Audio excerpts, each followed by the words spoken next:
What's up, everybody? Welcome back to the channel. Thank you to all the new subscribers, all the new commenters, all that good stuff. Make sure you guys follow me on Instagram at andrewmarloweartistofficial.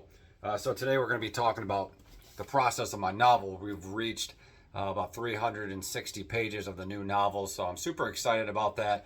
Not going to get into the actual novel itself, but today in this video we're going to be talking about the writing process that I sort of implement, different techniques that hopefully will inspire you guys. Just a little quick update on the current reads. We're still getting through all this good stuff. Working on the Gospels, book of Matthew at the moment with the Bible. Just kind of keeping the Bible always in our peripheral. Always a good idea for literature, for faith itself, and just for life nourishment, I guess you could say. So up next we have Conquests and Cultures. I was going to say Conquerors and Cultures, but that would have been a great title as well. Really enjoying this, keeping tons of annotations there like a slow boy, and really enjoying the historical narrative offered by Thomas Sowell in Conquests and Cultures. We'll be doing a full review of that. And like we said, you guys know we're still working our way through East of Eden. We're getting towards the tail end of it. We're on page 438 already. So I've only got about this much more to read. Maybe about another 250 pages, something like that. Keeping tons of annotations as well on this. This is probably definitely my most heavily annotated book, I would say. So other than John Steinbeck, we are kind of working our way through the Tao Te Ching, just kind of in the morning or at night, just to kind of unfold, de-stress rather. It's a great de-stressor, a good motivator. It's very simplistic, sort of poetic Chinese philosophy. So if that interests you guys, make sure you guys check out Lao Tzu and the Tao Te Ching. So today we're going to be talking about just some techniques that I implement for my writing process. Now, like I said, I'm not going to get too much into the novel, but just a rough kind of synopsis. It's a sort of a novel in the context of an autobiographical, fictionalized version of my life. So I've got a lot of material from my life's history, my weird, crazy, interesting family, and all the weird, friends that we had over the years, all the weird places we went. My mother was a very interesting, bizarre sort of person.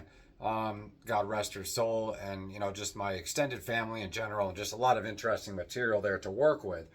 So how do I write? And I would definitely say that there's a couple different things you need to do. The most important aspect of your writing is showing up every day and getting in front of that keyboard and just trying to structure and continue your story as best as you possibly can. That's where the real progress is sort of held, right?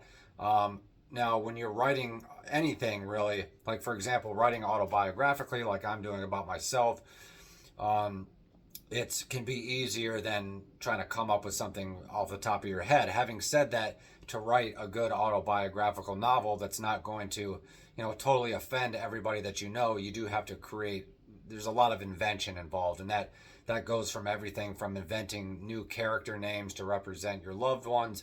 That goes, maybe inventing new places that you went or that you don't necessarily want to touch upon, but you want to create a similar sort of interaction.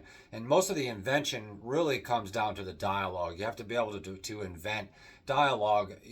Obviously there's going to be certain conversations and certain statements that you remember that stuck out to you, that somebody told you, whether it's your parents or your best friend. So you'll have a lot of material there, but you have to train your brain, number one, to kind of go back and remember all that stuff, and you got to jot it down too. You got to write all that stuff down, the important statements, the important conversations. And a lot of this stuff will just come back to you through the godly, sort of creative, beautiful process that's unexplainable when you're actually sitting in front of the typer, the computer typing or whatever. So that's the sort of the majority of where that happens. But also you have to invent. On top of that, you have to invent dialogue. You're not going to remember everything. You have to create dialogue that's interesting. My dialogue is not, super frequent. I would say there's a large amount of dialogue, but I don't particularly like too much dialogue. It can be kind of draining, and it gets kind of boring, and it gets unconvincing. So your dialogue, wherever it is or whatever it is, has to be very strong. It has to be like the meat and the potatoes of the character action. You've got sort of introspective rhetoric omnipresent narrator type stuff, you know, sort of the foundation and sort of the bones and the marrow of the story. And then on top of that, you have action and dialogue and descriptions, you know, and they're kind of all interchangeable. But you want to make sure you're using all of those effectively. So, like I said, the process of actually remembering those things, you know, doesn't all happen on the computer. And that's where these notebooks come in handy. I've got this main novel notebook that you can see is very annotated somewhat and very extensive. Sometimes, you know, for a lot of this stuff, why there's so much loose leaf in here is because sometimes I'll be at work or out and about and I got to scrounge a piece of paper. And some of this stuff is written on, you know, sales, the back of sales signs and stuff that I have to grab at my job because I'm getting inspired or something, or whatever the case is. And I've got these sprawling, this notebook is almost half full, and this is sort of the meat and the potatoes of the novel, and this is sort of how I work through my ideas, and this is kind of like my playground. This is the training ground for the actual novel. Not that sitting in front of the computer is not that process as well, because that is. That's kind of the fun part where you get to type it all out and it becomes a reality. But you don't want to get stuck in a digital creative world. You want to be supplementing your digital typing with your notebooks. Now your notebooks could range from anything like this. This is sort of a constant omnipresent thing where I sketch ideas for the novel. Anytime something pops into my head about somebody that I knew, I write it down. Something somebody said, I write it down. Something I felt, I write it down. Something that happened to me, I write it down in here in the context, and I use all the character names in the actual novel. Occasionally, I think when I started it, I would say, you know, mom did this, or I did this, or dad did this. But after a while, you want to start playing around with those character names. So, you know, for example, the protagonist in my novel is Anthony. I guess you guys can probably guess who that might be. But it basically will say, Anthony did this, or blah, blah, blah, or Anthony said this, or Anthony felt this.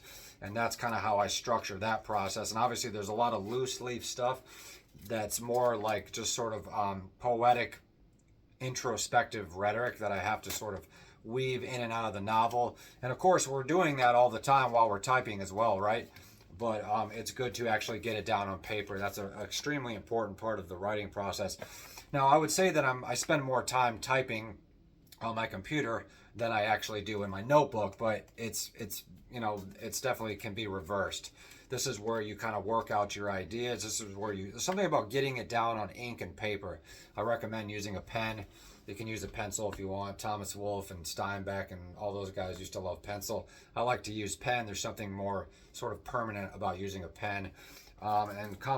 Composition books, rather, are just real great for that.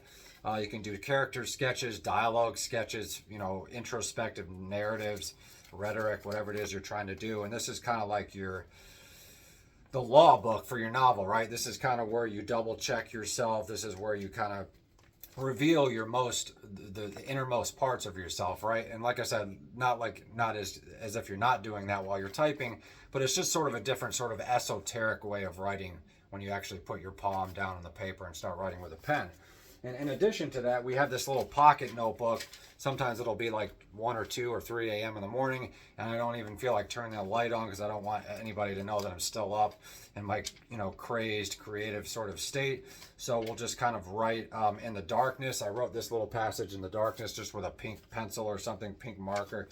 And you have to write those things down because when you're trying to write a novel, every little thing that's interesting is what you don't want to invent. You want to try to remember as much as you possibly can that is engaging and is interesting about your life and your novel, right? But you can't rely on your memory for everything, so you do have to invent a little bit. But if you have at least, I would say 40-50% of remembrance, which hopefully you'll have, if you're kind of a what's the word, over analytical, emotional person like I am, you'll have tons of material, but you'll want to supplement that just with rough ideas. And that's kind of where this little thing comes in handy. And this is just kind of like my daily notebook. I keep all kinds of stuff in here, from video ideas to appointments, poems, different things like that. But there is a little bit of novel stuff in here. And that's where we're going to have to double check this book too. I write down little things. Start by showing and not telling. I think that's important too. Different character names and stuff like that. I haven't even settled on all the character names that we're going to be using for the novel. So this is just kind of, maybe you can take this out with you while you're going to the doctors, and maybe put it in your back pocket where you're going to work or whatever. Definitely helps. You don't have to carry around a big notebook.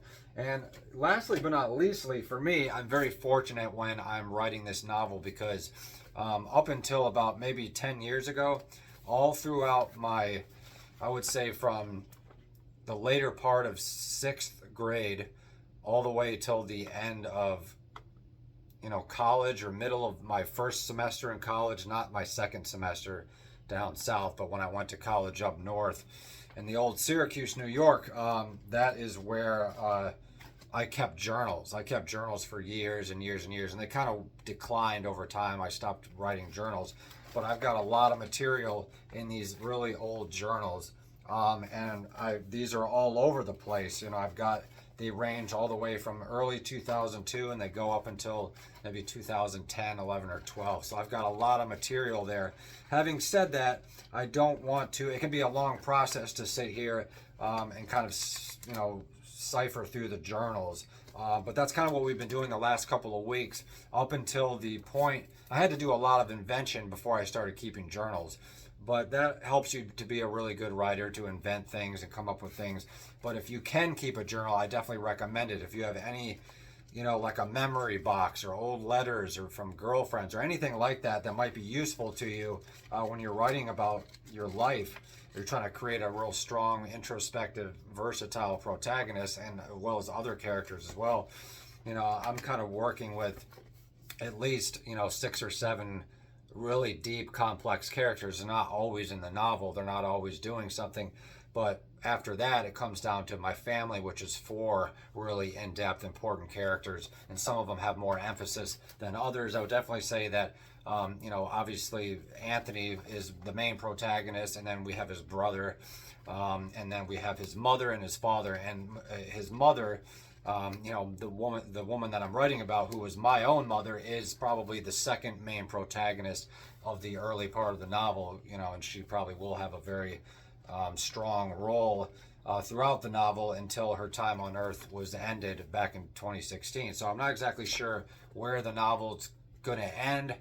That's anyone's guess at this point, but we are about 350 pages, about 360 pages into it now. So once we reach the 400 page mark, that's another scaffold, and then we scaffold up to 450, 500. And I would say, to try to really document my early life, it's probably going to take at least 600 pages, but we'll see. It's not necessarily the length of your novel, it's how you write. It's the importance of what you're saying. It's the direct language, but you want to keep some things kind of under the rug, to keep some mystery. And kind of what I'm trying to do with my writing is, slowly interest people, from the beginning of the book, from the first page, slowly interest them, get them involved in my life and my characters, and then just push them up to this cliff and then just drop them. And what I mean by that is, there's so many chaotic, interesting, crazy stuff that I went through when I was young, and I have that sort of technique. I sort of serenade my readers, my writers, my readers and my audience.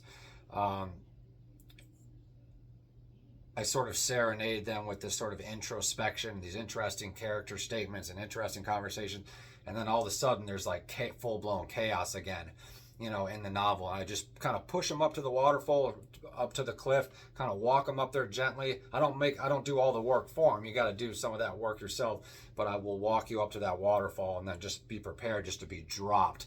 And then that process begins again. Once you get to the bottom of the waterfall, you're through that chaos again, and then you're kind of floating in the water again, and then all of a sudden, maybe 20, 30, 50, 100 pages later, you're at that cliff again, and you're falling, you're falling right along with me. So that's kind of the technique. That's sort of, in a nutshell, sort of a little metaphor I came up with a couple of days ago of how I'm trying to write. And I think that's how all writers should write. You kind of want to push and pull. You don't want to overwhelm them with constant, whatever it is, constant happiness, constant sadness. It's kind of it's like the battle of good and evil, so to speak, or the battle of the sexes, whatever it is you're writing about. So the journals, like I said, that definitely comes in handy. But the journals would be an entirely different study all to themselves. As far as, but this is kind of how I learned to write, and I think this is why I'm able to write a 350 page plus novel, is because I've written probably over 1,000 pages, probably 3,000 or 4,000 between all my journals. I would definitely say I have maybe almost 9 or 10 journals, so there's a lot of material there, and there's little hidden gems in here of conversations or events or feelings or things I had, that there's no way I'm going to be able to remember that through sort of writing self-hypnosis. But if you kept a journal, that's real important. There's some real dark stuff in this journal as well. Some pictures and just memories and all kinds of good stuff. Now, does that mean I'll include everything from my journals? No, probably not. Some of it may be far too personal. Some of it people might not be able to relate to, but the meat and the potatoes of my novel is being supplemented by writing every day, at least every other day, at least 4 or 5 times a week.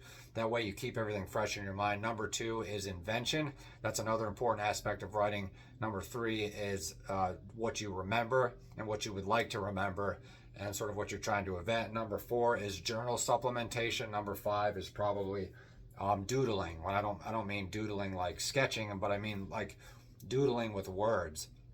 It's kind of the same thing when you're sitting in a sketchbook drawing somebody, drawing a portrait, drawing a figure. The same thing applies to writing. You're just kind of doodling. You don't even know if you're going to keep this sentence this way, but you want to get it out there. It's like vomiting or taking a dump. You got to get it out. That way you can kind of reflect on it. Kind of like Charles Bukowski said, it's just, a good poem is kind of like a hot beer shit. That's kind of a simplistic sort of analogy, but he's kind of right in a lot of ways. Got to get it out and try not to overanalyze it too much.